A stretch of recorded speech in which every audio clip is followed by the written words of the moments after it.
ህይወት ፕሪንሲፕል የሰጡኝ ነገሮች እንደዚሁ በተቀላላው ሁሉ ጊዜ የኔ ግዳውን 15 አመት አከምኩኝ ረጅም ጊዜ ነው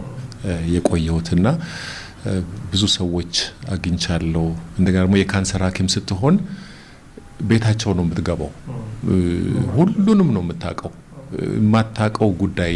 የላቸው እንደሌላው ሐኪም ምጥጥ ብሎ ታክሞ አይደለም ይሄዱት ከሳይኪያትሪስት ቀጥሎ እኮ እናንተናችሁ እንስኪት በዛ ጎን ተመሳሳይነት አለው ያው ታክማቸዋል እነዛ ያንተዎቹ እኛ የነሱ አባትና እናንተ ይዘጋባታችሁ ያንተዎቹ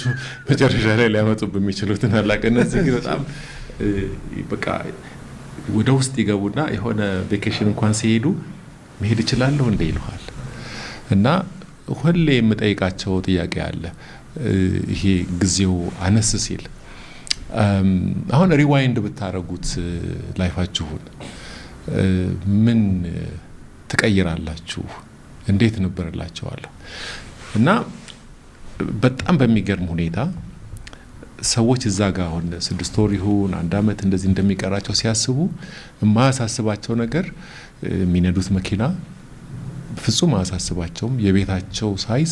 በፍጹም ትዝም አይላቸው እስቲ ኢምፖርታንት ነገሮች ጥቀሱልኝ ብትላቸው ስለ ገንዘብ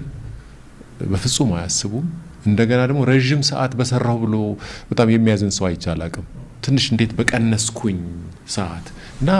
ብዙውን ጊዜን ከልጆቼ ጋር ከልጆቼ ጋር ከጓደኞቼ ጋር ኦር ትራቭል በማድረግ ኦር እንደዚህ ደግ ነገር በመስራት ባሳልፍ ይሻለኝ ነበር ይላሉ እኔ ለራሴ እንዲሆነኝ ነው ድንገት ቢገባኝና በማር ብዬ